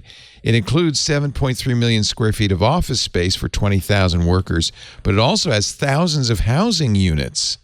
It's Google's first mixed-use campus. It's really a town within a town. I heard a rumor. I think of those as company towns. Yeah. Coming to Nevada? Really? I don't know. Google's everywhere. I believe it was the Birkenstock facility. Google's going to go move in there. Nevada. Oh yeah, that's the old Birkenstock. It's now I think McGraw Hill Book Depot, and then Birkenstock was in there for a while. It's a big old building just down the road. It's a big building. For some reason, it's a warehouse. I've heard a couple times that it's been kind of on the market for a while. Doing something with that. Interesting. That'd be fun. Downtown West will include 300 hotel rooms, 800 residences for short-term lodging for corporate guests. Google will own all 80 acres, but more than half of the project will be allocated for residential and public space, parks, restaurants, retail space, and entertainment space, ecological viewing stations. It's going to be... This, children, is a tree. We used to have them until we killed everything. Come, everybody. Let's go look at the grass. That is... It actually could... Now they're saying it could take between 10 and 30 years to fully build it out. Jeez. I want to live in Google land. San Jose has changed already, thanks to Google, so much when I lived in the Bay Area. Have you downloaded the new Chrome 91? OS or Negative. browser? Not OS, browser, but you'll get it in your Chrome OS, of course. I will. It is now 23% faster with JavaScript. And here's a I have it. Yeah, 91. Yeah. Here's a fun stat only Google can deliver. It's so much faster, it will save 17 years of users' CPU time a day. Every day. How many tabs do these people have open? So it's a new, even faster. We were talking about it yesterday with Steve Gibson, because they've been optimizing JavaScript again and again and again and again, and it really tells you how much of the web now is JavaScript. So they've beefed up the JavaScript compiler. It's even faster. It's called Sparkplug. Mine's updating now. Yay, replaces ignition and turbofan. What's next? Fan belt? It seems like these are all camshaft. They're all engines. You know what I just got? I'm so happy about this. I just got this. What is that?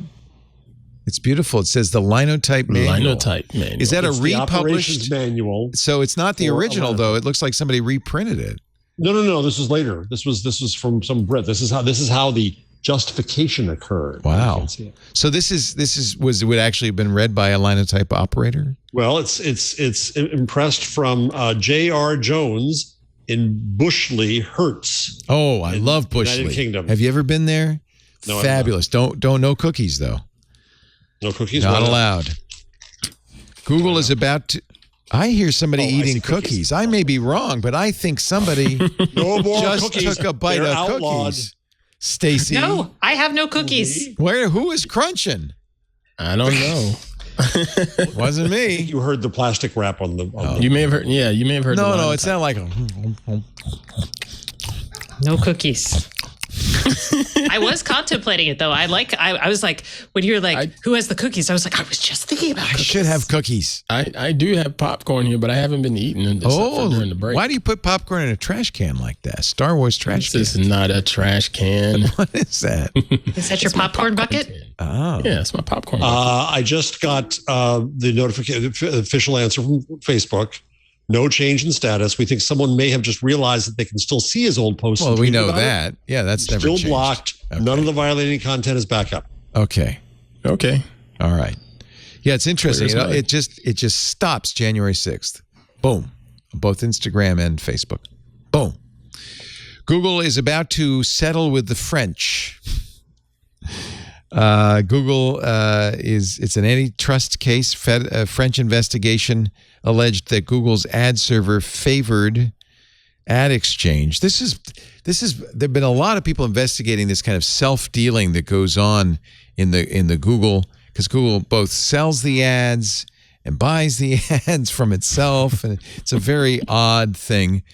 France's competition authority, or as they say, competition autorité, alleged that the company's advertising server, DoubleClick for Publishers, gave Google's online auction ad house, ADX, an advantage over other auction operators. Me, if I'm a business guy and I'm selling to myself, I'm going to give myself a deal. It just seems reasonable. But it's apparently a violation of antitrust. As part of the settlement, Google has neither accepted nor denied culpability, or as they say, culpabilité. The proposed changes would be binding only in La France, but it could be adopted more broadly by the company. Publishers and ad tech companies elsewhere in the world, including the U.S., have raised similar concerns about the workings of Google's products. They didn't say how much money the settlement involved. I'm trying to get Google news in here. Just trying to. It's called This Week in Google for a reason. Google. You could do a change log. I could. All right. I mean, I'm not. You don't have. Oh! Ooh, I didn't see this. Quic. Yes. A new UDP protocol to replace TCP. It's been published as a standard by the IETF. Is it because ready? Is it because we can't do handshakes after COVID? I don't know what you're talking about. That was a very nerdy joke. I think. Geeky can you get? Yeah. So Quic is a protocol for transmitting data between computers. They have to do a little handshaking to work. It improves speed and security on the internet. It replaces TCP, which has been around for a long time. Which also requires handshakes, and UDP doesn't. That's the joke for the non-networking nerds. And TCP was Vint Cerf, right? And Team. Yes. Right? Yes.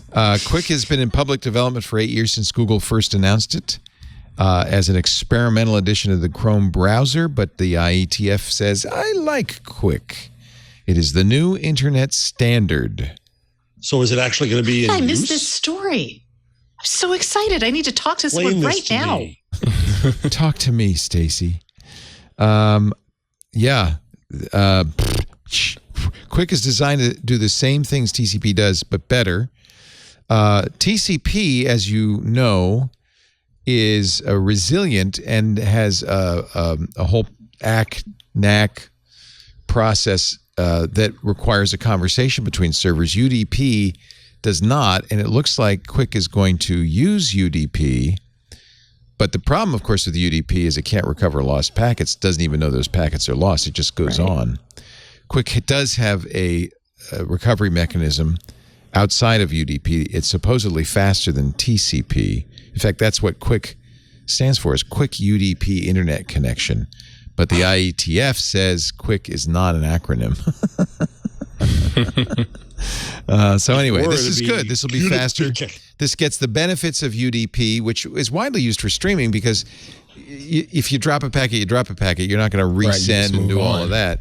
But TCP People is use it a lot in robotics too, believe it or not, because it's faster and your robots, that you're just like, do this, and then eventually you see it do it and you're like, it's done. All that acknowledgement takes time, all that resend and all that stuff. So I still don't understand who has to agree to make this work.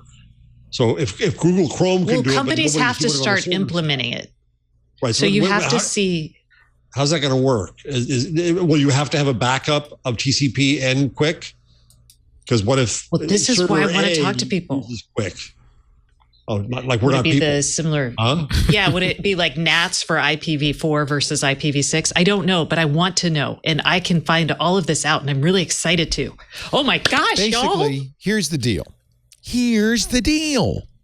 It does have to be implemented by internet communications devices, but now that it's an IETF standard, it's been approved. That's the green light to go ahead, implement it, make it work. Pretty much everybody's been playing with it, I'm sure. So, this says Cloudflare is going to be able to offer it to people. Lots of people. So you'll see it fastly. Yeah. Lots of people are going to be doing this. So you'll see the benefits right away of a faster internet. Oh, okay. And IPv4 still a problem? Yes, people are still using and hoarding IPv4 addresses, and we still have. My dog is even pissed about it. It's kind of less of a problem than we thought it would be because of NAT, and especially because of carrier NAT. But I guess, we still would like to go to IPv6. It's amazing how many companies, internet providers, don't support it. It's kind of remarkable. It really is. It's frustrating. It's like, by now, anyway. YouTube says it paid out $4 billion to the music industry over the past year in royalties to artists, songwriters, and rights holders. These numbers, I remember Spotify had a similar number, and people point out, and I'm sure they'll point out, a lot of that doesn't actually go to artists. It goes to, the labels who've made these rotten deals for artists. And so it's good. It's good, but it doesn't all YouTube solve is saying the is they did their part. We did our part. YouTube did their part. You got to make better deals. That's right. Facebook, just looking through if there's anything of interest. No, they did not reinstate Donald Trump. I didn't say 6:30. I said 7:30. You got plenty of time. I'm rushing. I'm moving along here. You don't need to rush. This is what happens when you tell him there's an out. Then he thinks it's like 2 minutes from now. Did you see We talked about it on Sunday. Amazon's solution, first of all, a couple of Amazon stories. One, the injury rate among warehouse workers at Amazon is twice that of the industry average. It's a dangerous job. But what Amazon, industry, though? Is it warehouse industry or what? Yeah, industry? warehouse industry. Or is it retail industry? No, warehousing. Comparable jobs. Okay. 2, Amazon's on it.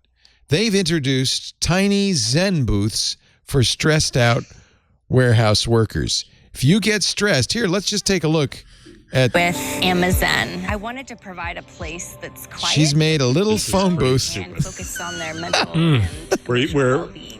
It's a coffin-sized booth in the middle of the warehouse An interactive kiosk where you can go and view mental health and mindful practices in a basically a padded booth. Practices to Padded recharge cell. the internal battery. Plants sit on a shelf. There is a fan, but there is no urinal. The skylight on top is tinted blue. The computer waits for the employee to load up a guided meditation video. The employee who invented it, I think she's a warehouse employee, so good for her. She's trying to do something. Calls it Amazon. When you talked about it Sunday, I didn't quite know how to feel about it because of it being so small and sort of like right there in the middle of everything. But yet there's a lot of therapy out there, like the sensory deprivation. Yeah, maybe it's good. It might help. People do. So Sure. I'm not saying it may work. It's not a bad I just don't thing. like the fact that it's right there in the middle of everything, But drawing it's attention padded. to it. And sometimes that's the last thing people want. You know. Yeah. Well, It's and like I'd a like mental to health. announce When are you allowed to go in? the new Twit booths that we're going to spread around the studio. And if at any time you feel stressed or upset, just go on in. There's a hat in every one you can try on. Oh gosh! And thank goodness for the host office. And some whiskey. and some whiskey. There is brown liquor in every one of our Twit booths. Motherboard reached out to Amazon to find out when exactly its overworked staff is supposed to use the Amazon booth during their breaks, lunch. Well, the Amazon important thing now is you can go in there and smoke something new and not get in trouble for it. Oh, that's another Amazon story. Right. They're not going to test anybody for weed anymore. Go ahead, smoke them if you got them. And by the way, cannabis stocks rallied after Amazon said this. They're going to treat it the same as That's a alcohol. lot of customers. They don't test you for alcohol use, but they will, of course. You know, if you have a problem, they're going to send you to the booth. But other than that, you don't get tested. It will no longer screen prospective employees for marijuana for any positions. Now, obviously, drivers, that's different. So any positions not regulated by the Department of Transportation.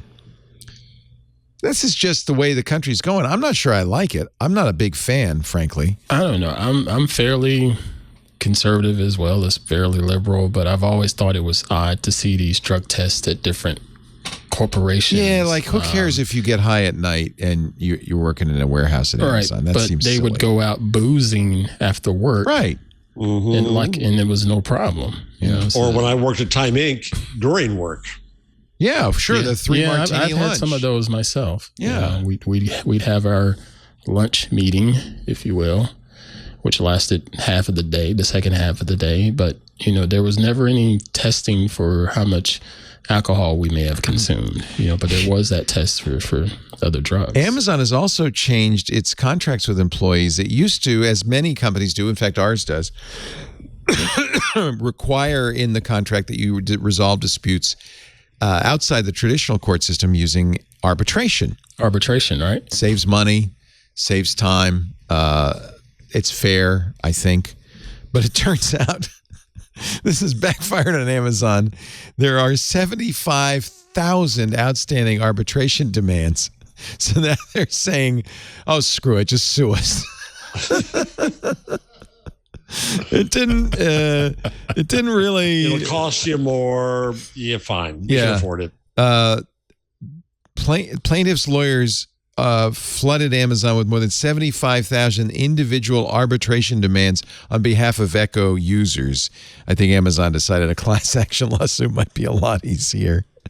The move, by the way, cost them tens of millions of dollars in filing fees payable by Amazon under its own policies. So they're just going to drop the arbitration. I think it's widely used, although the state of California briefly considered making it illegal to require binding arbitration in employee contracts. Well, this isn't employee, of course. This is customer. Right, customers, yeah. Different. Yeah, that's actually interesting. Do most companies do that? They say you can't sue us, but we'll go to arbitration. Somewhere in the TOs, in the terms of service. Yeah. I never read those. I should probably. Exactly. Yeah. Can I just mention real quickly? I just found this fascinating. It was a coincidence of 4 stories this week that go back to my days when I was running local sites. The biggest pain in the butt for us, the most subpoenas we got, were about fights in police departments between officers and chiefs. And cops get themselves in trouble on social media constantly. There's 4 stories here. 1, a Pennsylvania police chief is charged after threatening a citizen over a critical Facebook post. 2, a Fall River police officer was suspended for his Facebook post after the Derek Chauvin verdict. 3, however, a Philly police officer fired over a Facebook post got reinstated. And 4, an Orange County deputy was suspended over TikTok videos dancing while wearing too little. What is it about police are guardians of public morals? They're just like everybody and else. Social media, Exactly. This is the story of everybody else. Exactly. Now, I have to say, if you're the teenage girl who took on a mama bear, then you deserve a commendation. There's the mama bear and her 2 baby cubs walking along the wall. Little memorial. I would be so pissed if I were the mom of this kid. Here comes the dog. The bear's defending the babies against the dog, but the owner's apparently not happy. What? Don't. She just pushed the bear off the wall. Shoves a mother bear. The bear is like, I'm getting out of here. I don't know. That lady's crazy. That's a crazy lady. These TikTok people are nuts. It's crazy. That's my first time seeing that video. Wouldn't you be mad if your kid did that? You'd be like, dude, let the dog have the bear, or let the bear have the dog. Well, let the bear have the dog. Yeah, whatever. But yeah, I teenagers, they're so dumb. Lisa came running into my office this morning as I'm playing Valheim, something very important, and said, "Did you see this video?" I said, "Honey, I'm busy mining. Just I'll watch the bear video on Twig." Oh. I just want to say this is all about encroachment of human beings on wild animals' territory. It's theirs, not ours. Try to live with the bears. She's crazy. The lady's crazy. She is. Jesus. I don't know what's worse, the bear or all the turkey and deer that's in our yard every day in our neighborhood. Turkeys can be deadly. Don't mess with turkeys. Yeah, I don't mess with them. But they are quite annoying. I am so used to the turkeys because they're wild turkeys all over. We have many of them, and they make they're gobbling all the time. And I don't know if you noticed, but I did that review of the my new car, the Mach 3, and I wasn't paying attention. And I'm talking along, and I'm holding the camera because we don't have because of COVID.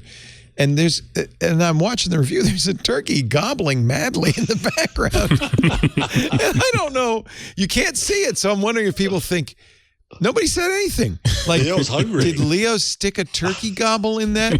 Is he making a what does that mean? Editorial comment? No, it was just a turkey. I'm so used to it, I didn't even notice it. All right, let's do the play that little thing there. We're going to do the Google change log. The Google change log. More Chrome 91 news. There's a nearby share feature. Chrome OS 91. This is for you, Jeff. There's a nearby share feature. Google's rolling that out to Android as well. App notification badges and more. Nearby share with it appears. Look in your settings under connected devices. You can enable visibility for 5 minutes. It shows you only other Chrome OS and Android devices. You could send images, text, URLs, and other files over Bluetooth, Bluetooth Low Energy, WebRTC, or peer-to-peer Wi-Fi. They announced this last August when they launched it on phones, but it finally has come now to Chrome OS. There's also a circular notification badge on app icons. I don't care. The Files app is making it easier to save content offline. That's a big deal. I mean, Chrome OS is really designed for online document storage, but there is a new available offline toggle in the top bar, and then content when saved offline will have I share stuff offline all the time. Yeah, now you see it has this checkbox, and there's a dedicated offline folder in the sidebar. So that's rolling out later this month, the pinning feature. There's a new imaginary wallpaper collection. I don't know why it's imaginary, but that's what they're calling it. It's from artist Leo Natsume, or as I call him, Leo Don't Sue Me. He created these fun digitally sculpted designs. The bright, cheerful scenes are great for kids or adults. Check them out. Go to quick settings and personalization. And if they don't have opera blobs, I don't care. No, well, it's close. It looks blobby. All blobs. There's a few other features, but that's basically it. Chrome for Android is adding a built-in screenshot tool and editor in the share menu. So when you go to the share menu, now you can share the picture of the page, which is, I think, a good idea. The screenshot app in Chrome now is very good. Much better. Nice. Much improved. Your entire screen, including the Omni box, the address bar, is captured with the bottom bar featuring tools to crop, add text, and draw, so you can even annotate it. The text UI in the current field features corner shortcuts to crop, expand, tilt, and delete. And then you can doodle in 18 colors and 6 stroke sizes. Undo and redo also available. When you're done, tap next, and then you can share it, save it, or delete it. So that's good. That's cool. That's built into Chrome. On Android, Apple TV is now available on all Android TV devices, including the NVIDIA Shield.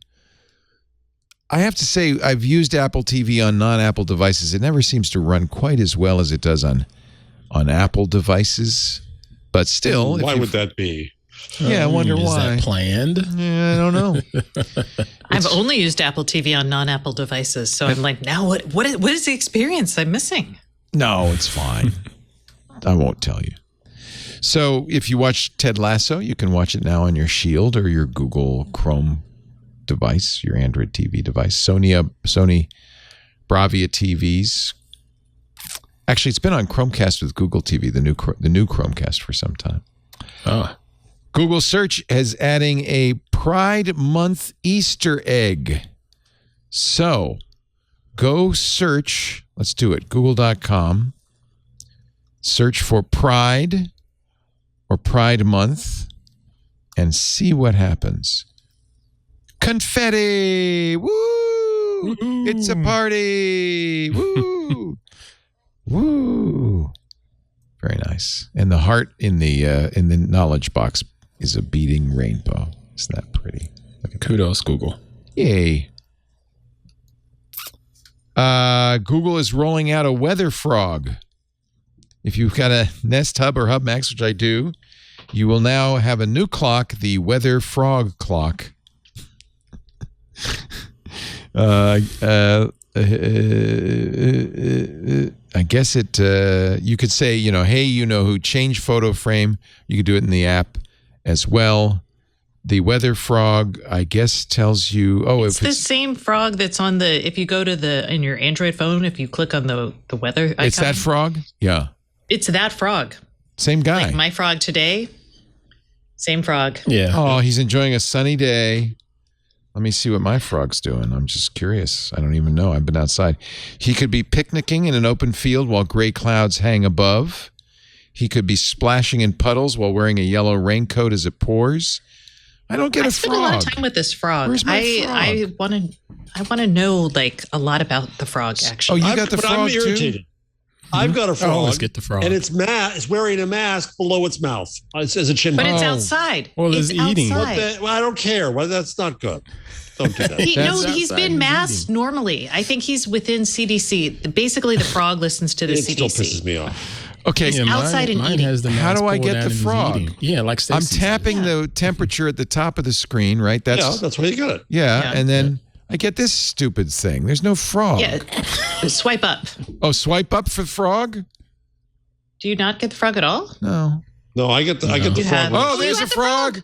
I swipe down, and he's Swipe down, sorry. he's picnicking in the picnic. Yeah. Same here. I got the same. So, picnic. I always thought the frog was via temperature, but we all have different temperatures. So maybe the frog is just via the day and the weather? It's relative. I want to know when the frog, is there a rhyme or reason to what frog people get? Anything less than a monsoon is considered sunny in It's Seattle. based on the weather. So Froggy could be hiding under a pot, splashing in puddles, sunbathing while putting on sunscreen. No. He could be Yeah, I get reading, that. napping. Oh. But like today, if it were raining here, I would obviously have a different frog than y'all. But we all have the same frog, but my temperature is 81 and yours is 71. Yeah. So That's my not much frog, difference. by the Well, way, I my know. frog also is wearing his mask improperly. Do you want your frog to be sweating? No, but like sometimes I feel like the frog is doing things that are not like it's like 53 and the frog's out like sun tanning. And I'm like, no, 53 is too cold. No, that's too cold to be doing that. I'm on my deck, man. I don't know. Google Meet Frog web and I are out design. there. The Google Meet web design is rolling out now, full availability for everyone by this month. I haven't noticed it yet, but streamlined bottom bar controls. Who cares? I don't care. Honestly, what do you do You're when sick you of seeing no? But Google when you Meets get on and Meet, do you Zooms go, and stuff? because we use Meet for our staff meetings and stuff. When you get on Meet, you go, oh, I love the new redesign. No, you don't. No, you don't. You go, hey, did you turn your mic on? Or Yeah, did you turn- you're muted. You're muted. You can Notice the UI. I think we're starting to get to the new share features that Google announced at Google I/O. You can now present Google Docs, sheets, and slides to ongoing Meet calls very easily. Oh boy. This is, I guess, part of that new smart canvas stuff. Cool. Okay. Woohoo! And that's the Google changelog.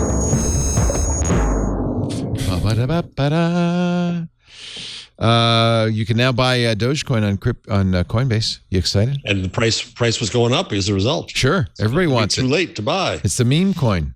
Yep. Substack. No, not Substack.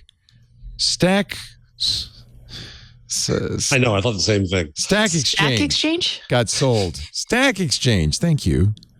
This is the site that everybody uses. Every programmer. It used to be you'd research, you'd study, you'd very carefully craft your code. Now you just cut and paste from Stack Exchange. Did they just got bought? Is that what happened? I thought they did. Maybe I misread Thought that. I saw something. I thought I saw that, but I can't find it now. Oh well, never mind. Spreading fake news again. This week in Overflow. speculation. Stack No, I saw it. I know I Overflow did. Was sold for 1.8 billion. That's what I saw. Overflow. Oh, Stack Yes, Overflow, Axios. Overflow. which is by Stack Exchange. There's the Is thing. it? Yes. Oh, okay. So what is Stack Overflow? That was the dev site, right? Yeah, that's where that's Stack Overflow. I remember seeing a lot of if you It's had mostly issues free with, and say, ad like supported. Active Directory. So I guess Stack Exchange continues, but Stack Overflow is being divested out of it bought by Process Prosus. They are buying. No, they're buying Someone. Stack Overflow for $1.8 billion. Okay. I'm rummy. I'm getting rummy. What does that mean? Is that The end of your week. RHEUMY? No, that's roomy. That's room. Oh, okay. That's how I thought it was pronounced, but I was like, No, I'm rummy. Have you ever heard that? I'm rummy. I don't know. No, no, It's does like that mean you punchy. drunk rum? It's like punchy. Oh. Maybe I Oh, drank rum okay. punch. I don't know. Got it. I'm just rummy. Any other stories here? The we NFT should- market bubble has popped. Has it? Yeah, that's what the story says. Yeah, I think it's probably That's what true. the story says. Yeah, They sure. say we've got the charts to prove it. That doesn't look like a chart. That looks like an illustration. Let's see. Here's the chart. Well, that's not great. But you could probably correlate that to just the crypto market anyway in general. That's a good point, Ant. Good point. Yeah. It just goes up. Because I know if you own the Ethereum side of things, the gas fees tend to cost more than the actual art, you know? Somebody hit me up for one of mine and there's like, you might want to raise the price because the gas fee is costing more. It might be slowing down, but they say that $3 million worth of crypto art was sold last week. That sounds like it's still a thing. Yeah, somebody's doing all right. Buying it. Somebody's buying it. I think that is the end of this fabulous show. I think what we should do is you should prepare your picks of the week, and while I mention our fine sponsor of the day, CashFly. Actually, CashFly's been more than a sponsor for Twit for the last decade. We've been using CashFly as our content delivery network. That's how we get to you. Whether you watch the audio or the video, you're getting it from a server near you thanks to CashFly's global network. Now CashFly is starting to offer something very cool, and I'm very interested, called ultra low latency streaming. I'm not talking WebRTC. No. The latency is terrible. This is stream delays on ultra low latency streaming are less than 1 second. And they offer an HTML5 player that makes it easy to put these streams anywhere you want. Mobile, websites, application. There's an SDK for better mobile support. That's nice. And of course, because CashFly is global, it will work anywhere in the world. Over 50 points of presence all over the world. With their low latency network, your video streams will be streaming quickly anywhere you have viewers. Doesn't matter where they are, what continent. Doesn't matter. And man, can it scale. More than 1 million concurrent users. It can ingest thousands of synchronous streams. And when it's ingesting, it can ingest pretty much anything. It's designed to transmux thousands of streams simultaneously with live failover. I'm talking RTMP, RTMPS, SRT, and more to deliver ultra-low latency SLDP and HLS streams at the same time. Plus, CashFly will build it out for you. You'll get a custom-built solution based on your needs, not anybody else's, all on top of their reliable, robust global network with ingest and delivery wherever you need it. And man, I know because I talk to them all the time, the best support, 24/7, 365 days a year, priority support. They will fix it. They will fix it. CashFly's infrastructure can support more than 1 million concurrent streams right now. And they're up to 5 times faster than other CDNs. The most reliable CDN in the world, backed by a 100% SLA. Nice people, too. They've raised a whole bunch of money for World Central Kitchen, I think more than $50,000. CashFly pioneered the first Anycast CDN infrastructure way back in 2002. Their best hop technology automatically finds the fastest route to and from customer origin across their global network of POPs for maximum performance and reliability and sub 1 second latency streaming. You want to know more? You want to find out what CashFly can do for you? Get a complimentary detailed analysis of your current CDN bill and your usage trends. Find out what CashFly can do to customize a solution that's right for you. You may be overpaying as much as 20% for your CDN. CashFly will save you money without sacrificing availability. Learn more at twit.cashfly.com. twit.cashfly.com. Thank you, CashFly. We used to hear it on every show. This podcast bandwidth for This Week in Google provided by CashFly at CACHEFLY.com.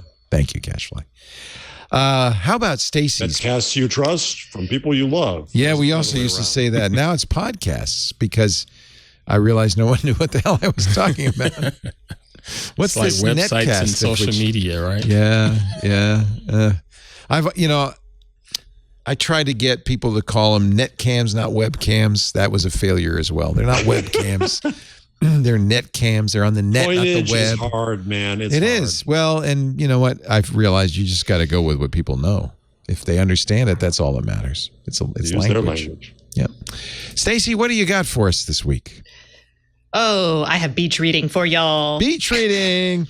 Hey, I forgot to ask you what you want to do for your science fiction. Yeah.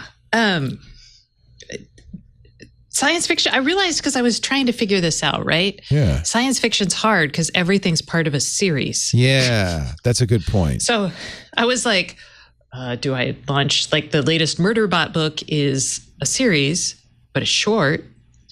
Hail Mary is Not a series, but it's long. not a series, but it is long. So I'm trying to think, do y'all want shorter, but part of a series? Why don't you go into our Discord? There's a science fiction. Actually, there's two sections. There's a books I saw there was section. a science fiction section. There's a books section, and there's a science fiction section. So you could pick whichever one you want.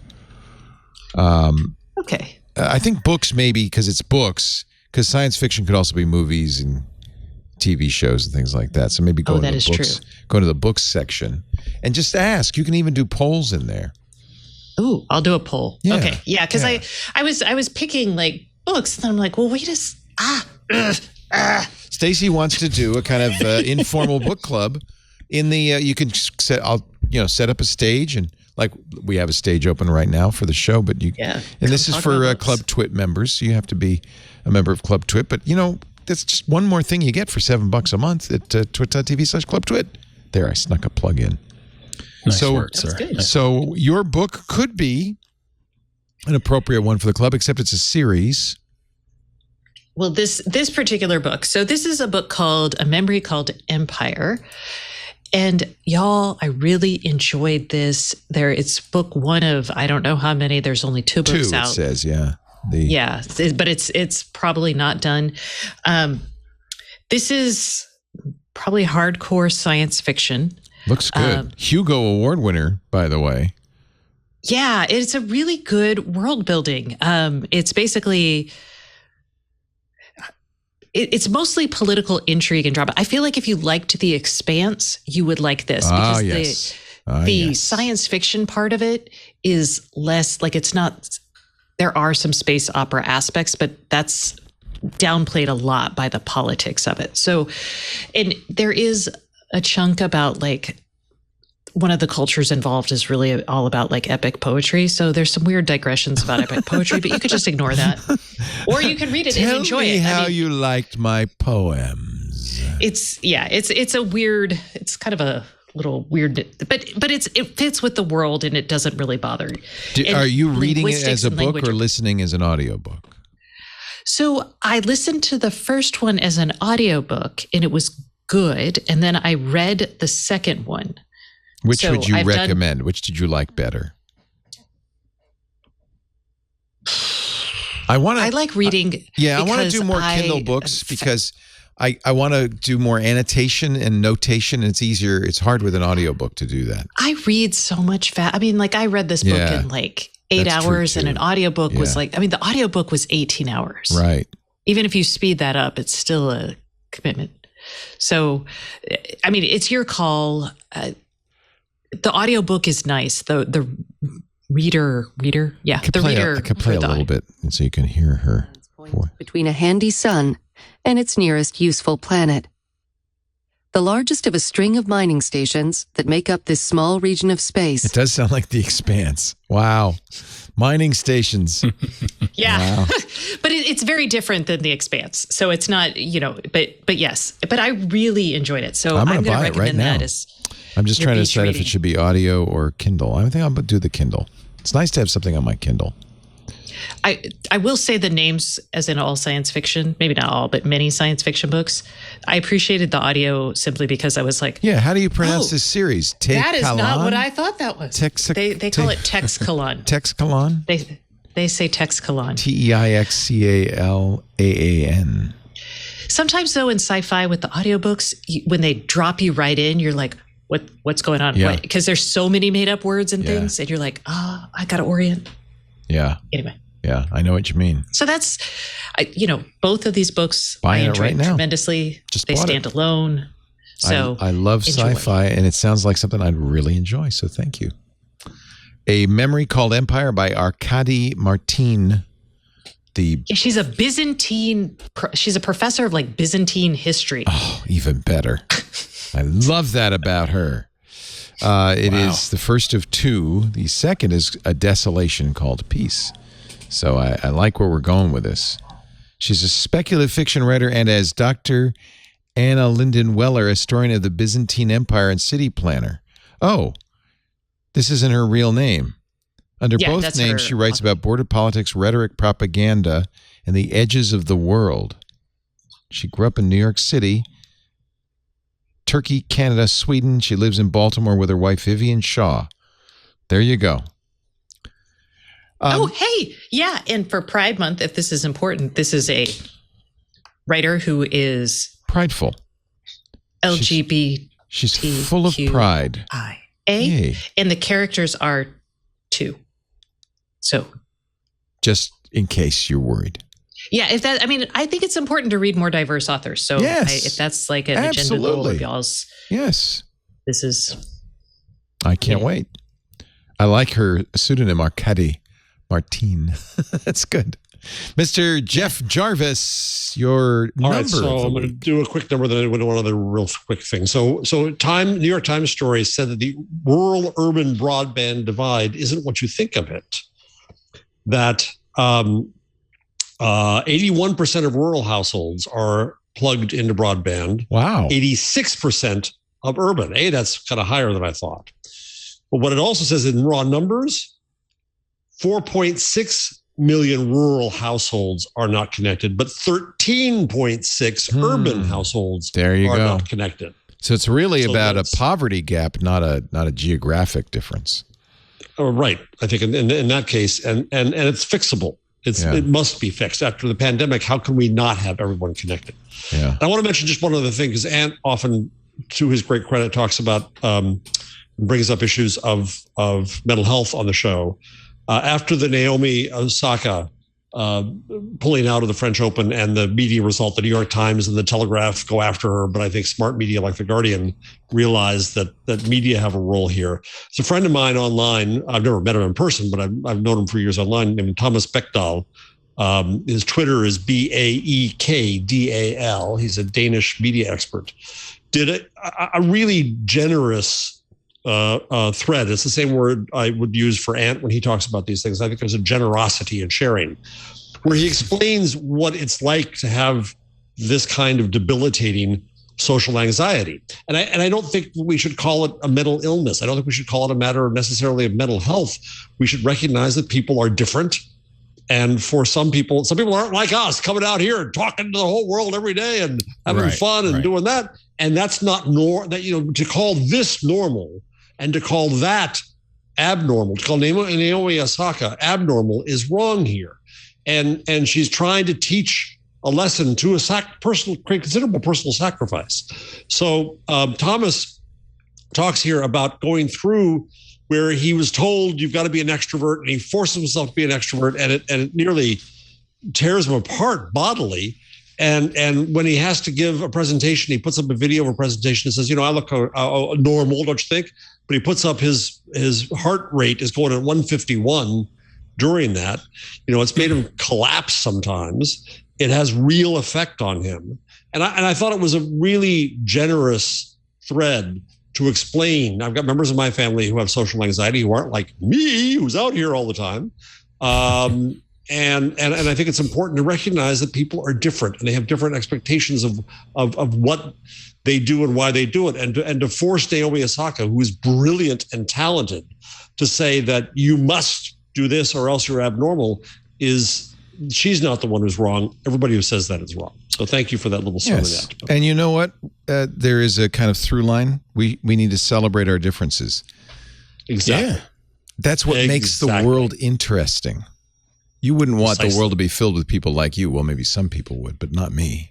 Well, if it were like me, that's different. If they were all like Jeff Jarvis. Yeah, no, you don't want that. No, we want the differences is what makes life amazing. Hey. Jeff, I love you, but man, by the end of the show, I'm like, oh God, I've got to be on my toes and ready. Ant Pruitt, what do you got for us?